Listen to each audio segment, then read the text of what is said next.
What if I told you that you could find an extra $1,000 this month without a side hustle? Well, stick around to find out how, and make sure to like, subscribe, and share this episode with a friend. All right, so we have a money finder tool, which helps you understand through a series of questions to look at your monthly income and expenses. And on average, it finds an extra $400 in people's budget per month. Now, before you start to deep dive here are 5 quick tips to get this ball rolling.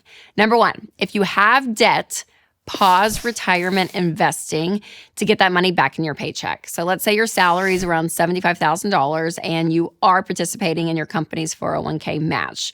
Well, this would be about $400 back in your paycheck immediately. And many of you, especially those of you that have a 2-income household, would actually double that amount if you pause retirement. So again, pausing, not stopping. I like the word pausing better than stopping. Stopping sounds like forever and ever. It's not forever and ever. It's just pausing for a period of time. Because when you get that money back in your paycheck, you're able to throw it at debt, get debt out of your life as quickly as possible, because when your income comes in and it's not going back out to debt payments, you get to keep it, which means you get to invest even more into retirement, which is 15% of your income. And you'll do that later after you've paid off debt. All right, number 2, if you had a large tax refund, make sure to adjust your withholdings. So again, let's say the average salary is in that $70,000 to $80,000 range. You could have $200 back in your monthly paycheck pretty instantly, which is amazing, because getting a big tax refund is not a great thing. It can feel like free money when you get a check and it's maybe a couple, $1,000 or something. And you're like, oh my gosh, look at this.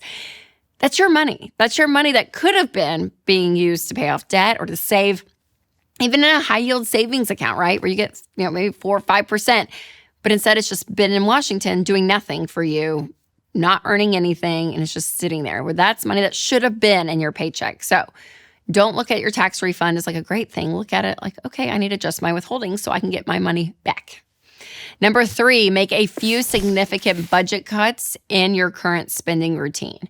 So again, this doesn't have to be forever, but some of these cuts can make a huge difference, because when you look at gym memberships and streaming services, restaurants, food delivery fees, when you cut all of that out, you could easily get $200 to $300 back into your account, your money that you're not spending. Because I'm telling you, when you cut out even just restaurants, when you look at how much money we spend going out to eat, it is insane. It is insane. And then you look through all the things that you really don't need.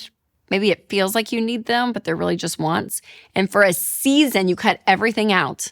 You will find hundreds of dollars, you guys, which is amazing. Now, every dollar is a great way to track and to organize your spending. If you've not checked out that app, I'll put a link down below.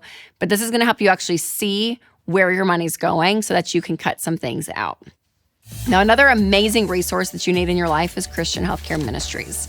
More than 100 million Americans carry medical debt, which often shows that traditional coverage leaves people to face big bills alone. So families need more than just coverage, they need community. And that's why I love Christian Healthcare Ministries. CHM is a budget-friendly, faith-based alternative to health insurance, and they've paid over $12 billion in medical bills. Now that is faith in action.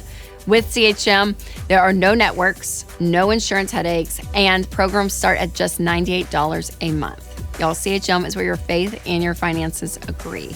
So go to chministries.org/budget to learn more today. All right, number 4, sell an item or 2 or 3. I don't know. Look around. Look at furniture, electronics, clothes, shoes, bags, golf clubs, kitchen gadgets. I mean, even just like 2 things on Facebook Marketplace could get you, $100, right? 50 for each item or something. Or if you have some great things, ladies, in the closet, and it's kind of just sitting there and you haven't used it in a while, make some money. Make some money. Now is the best place to sell things online, because, even like 15 years ago, when we talk about selling your stuff, it would be like a garage sale. It'd be like all these like kind of old school ways to do it.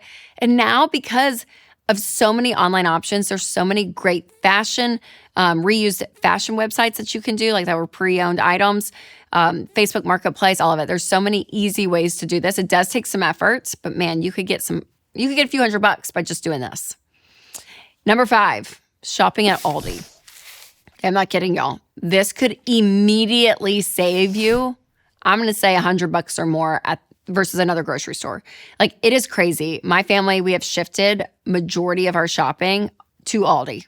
And I can't even tell you, I lowered our food budget for I think that was one of the first times in years we've lowered it, because our grocery shopping is, I'm not gonna say it's quite in half, but it is close to it. Like, it is wild, because you still get some great things.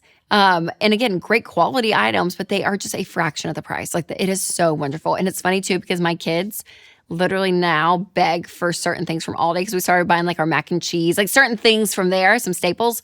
And our kids prefer that over other places. And it's still, every time I go up to the grocery store, I go up to check out and they tell me the total, because I'll have like a week's worth of groceries in there.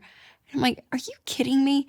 Like, it is wild. So this is one of the best tips though, for real, because your food budget, like we mentioned about restaurants earlier, we spend so much money on food. And so if you can walk into a store knowing that you're going to save money just by where you shop, it is worth it, hands down. Now, sometimes adding a side hustle to the mix is going to help you get this ball rolling even more, and it could be the next right move for you. So be sure to check out my episode, Searching for the Right Side Hustle. Well, watch this. You can click right here, or if you're listening on podcast, I'll leave a link below. All right, you guys, remember to take control of your money and create a life you love.